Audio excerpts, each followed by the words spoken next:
Et salut tout le monde, ici Yax Rider. Et aujourd'hui, on se retrouve pour une nouvelle vidéo. Mais avant que la vidéo ne commence, si jamais vous me découvrez, ou si jamais vous avez aimé mon contenu, vous pouvez toujours vous abonner à la chaîne. Vous pouvez mettre un like à la vidéo. Et bien sûr, à la fin de la vidéo, si vous avez aimé ce que vous avez vu, vous pouvez me dire en commentaire. Allez, c'est parti.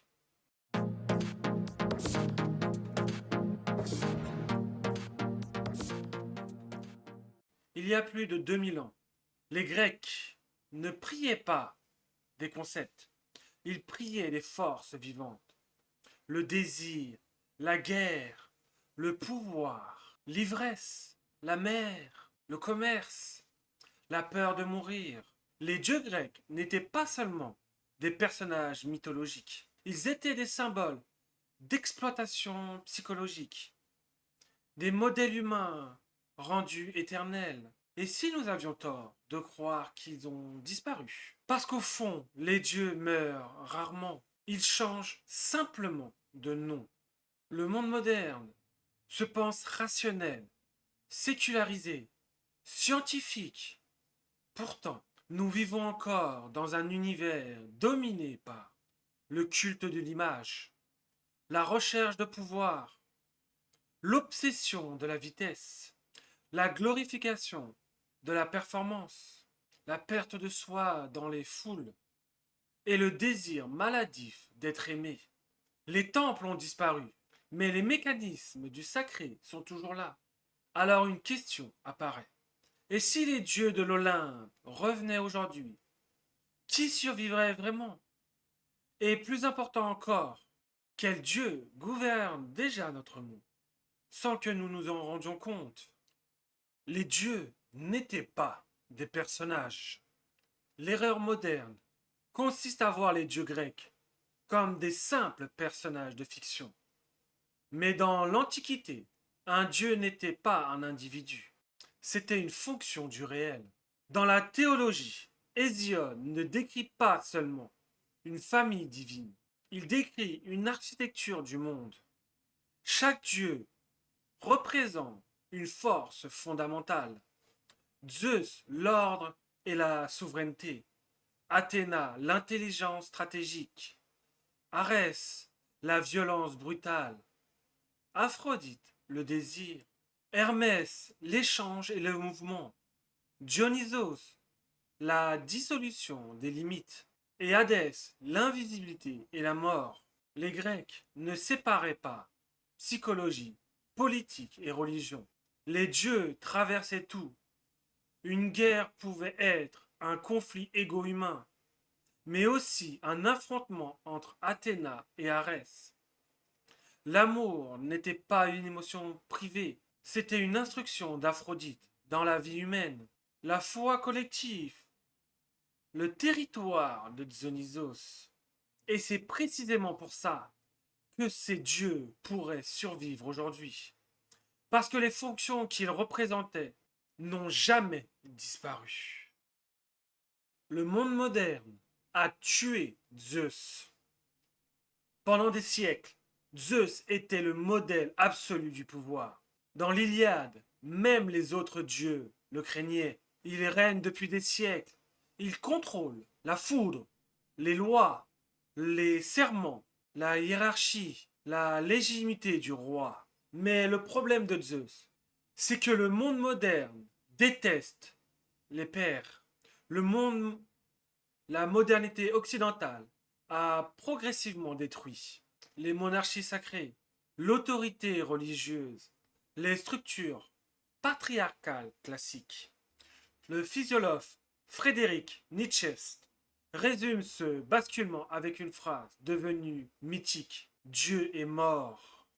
Mais ce qu'il décrit réellement, ce n'est pas la disparition du religieux, c'est l'effondrement d'une autorité centrale, incontestable. Dieu survit encore, mais sous une forme bureaucratique. Il n'est plus un roi sacré, il est devenu l'État, l'institution, la surveillance, la puissance administrative, le pouvoir abstrait. Le Zeus moderne ne lance plus d'éclairs, il signe des décrets. Et surtout, il inspire moins de respect qu'avant. Dans les mythes grecs, Zeus est constamment menacé par les titans, par Prométhée, par ses propres enfants, par des prophéties. Mais dans l'Antiquité, son pouvoir était fragile. Aujourd'hui, il serait probablement trop lent pour survivre seul.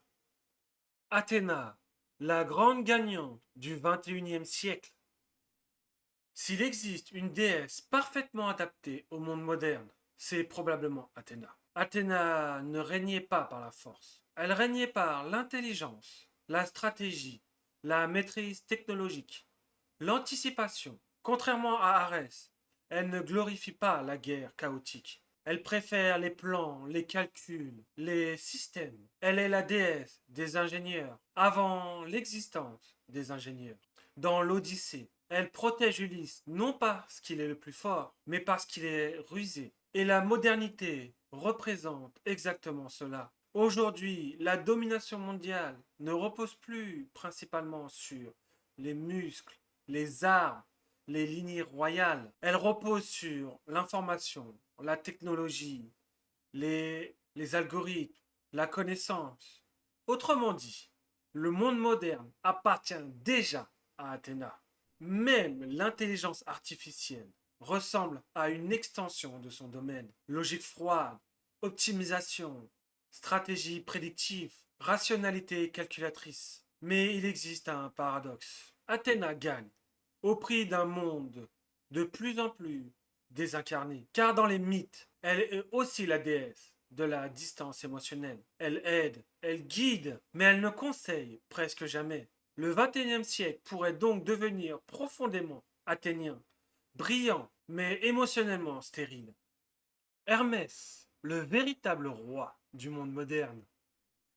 Et puis il y a Hermès, le dieu qu'on sous-estime toujours. Dans les mythes, Hermès est le messager des dieux, protecteur des commerçants, patron des voleurs, guide des morts, maître des routes, dieu des frontières. Il travaille partout et surtout, il ne reste jamais immobile. Dans les hymnes hométriques, il vole déjà les taureaux d'Apollon, quelques heures après sa naissance. Hermès est l'intelligence mobile, l'adaptation pure. Et si on regarde honnêtement notre époque, le monde entier fonctionne selon ses règles. Le capitalisme moderne est profondément hermétique. Tout doit circuler. L'argent, les données, les marchandises, les images, les identités. La vitesse est devenue sacrée. Les entreprises les plus puissantes du monde ne vendent même plus des objets. Ils contrôlent les flux, l'information, la publicité, le transport, l'attention.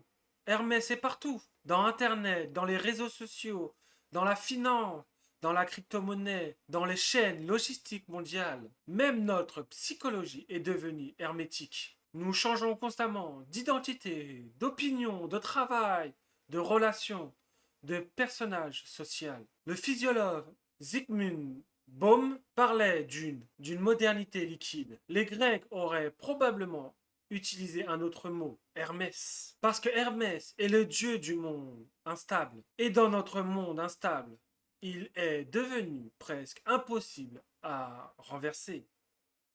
Dionysos n'a jamais disparu.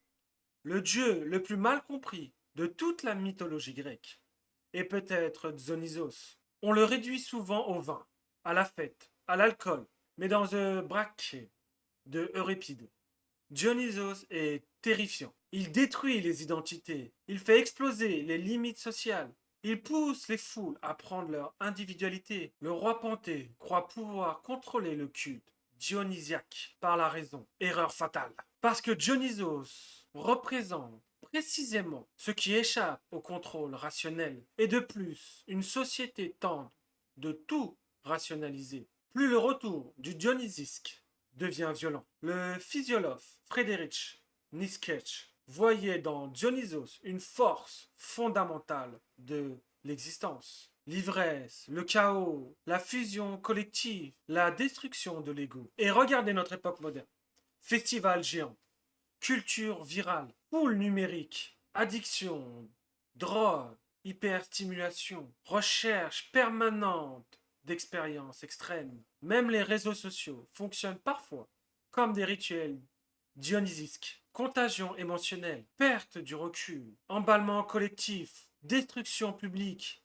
Le plus fascinant, c'est que les sociétés modernes prétendent être rationnelles tout en vivant dans une transe permanente. Dionysos n'a donc pas disparu. Il s'est digitalisé.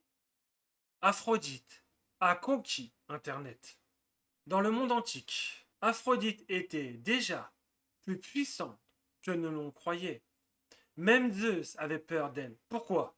Parce qu'Aphrodite contrôle le désir. Et aucune civilisation ne contrôle totalement le désir. Aujourd'hui, son influence est probablement gigantesque, car l'économie moderne repose largement sur l'attention. Et l'attention humaine est probablement liée à l'attirance, à l'esthétique, à l'envie, à la compréhension. Les réseaux sociaux sont presque des temples d'Aphrodite. Ils récompensent la beauté, le charisme, le fantasme, l'image idéale. Dans les mythes, Aphrodite provoquait des guerres, des trahisons, des obsessions, des effondrements politiques. La Troangeoire commence littéralement à cause d'un conflit du désir et de la beauté. Et 2000 ans plus tard, des vies entières continuent d'être détruites par l'obsession de l'image, la validation sociale, le besoin d'être désiré. Aphrodite a simplement changé d'autel. Les dieux qui mourraient, tous les dieux ne survivraient pas. Certains deviendraient presque inutiles. Arès, par exemple, le dieu de la guerre brutale. Dans les mythes, même les Grecs le représentaient peu. Athéna représentait la guerre intelligente. Arès représentait la violence aveugle. Or, les sociétés modernes préfèrent technologiser la guerre. Drones, stratégie, cyberattaque, guerre émotionnelle. Arès existe encore, mais comme une pulsion honteuse. Poséidon aussi serait affaibli. Dans l'Antiquité, la mer représentait le chaos, l'inconnu, la survie économique. Aujourd'hui, l'humanité croit maîtriser les océans, mais il reste une possibilité de retour. Le climat, les catastrophes naturelles, la montée des eaux, comme si Poséidon attendait simplement que l'humanité oublie sa dépendance à la nature pour revenir brutalement. Hadès, le dieu invisible. Et puis, il y a Hadès, le plus silencieux de tous. Contrairement aux représentations modernes, Hadès n'est pas le diable. Dans les mythes grecs, il administre simplement le royaume des morts. Il est froid, implacable, inévitable. Et c'est peut-être pour ça qu'il survit mieux que l'on l'imagine. Le monde moderne a expulsé la mort de la vie quotidienne. On ne meurt pas chez soi. La mort est médicalisée, instrumentalisée, cachée. Mais plus une civilisation tente d'oublier la mort, plus celle-ci devient psychologiquement obsédante. Hadès survit donc dans les infrastructures invisibles, les systèmes administratifs, les hôpitaux, les statistiques, les assurances, les données biologiques. Il deviendrait le dieu des structures impersonnelles qui gèrent notre faim. Et cela le rend probablement encore plus inquiétant. Les dieux n'ont pas disparu. La modernité n'a peut-être jamais détruit les dieux grecs. Elle les a fragmentés, dissimulés, transformés en systèmes. Zeus est devenu l'institution, Athéna la technologie, Hermès les réseaux, Aphrodite l'émotion de l'attention, Dionysos la transe numérique, Hadès la gestion invisible de la mort. Et c'est peut-être ça la véritable puissance des mythes. Ils survivent parce qu'ils parlent moins du passé que des structures pénétrant dans l'esprit humain. Les Grecs ne croyaient pas simplement en des êtres surnaturels. Ils avaient identifié des forces éternelles, des forces qui traversent encore nos sociétés, nos écrans, nos désirs, nos peurs, nos foules. Alors, et si les dieux grecs revenaient aujourd'hui? La vraie question ne serait peut-être pas qui survit, mais plutôt depuis combien de temps vivent-ils déjà parmi nous? Si vous avez aimé la vidéo, n'hésitez pas à me le dire en commentaire. N'hésitez pas à vous abonner, à liker la vidéo. Et si vous voulez regarder plus de contenu, je vous mets à disposition une vidéo juste ici. Moi, je vous dis à très vite pour une prochaine vidéo. C'était Yax Rider.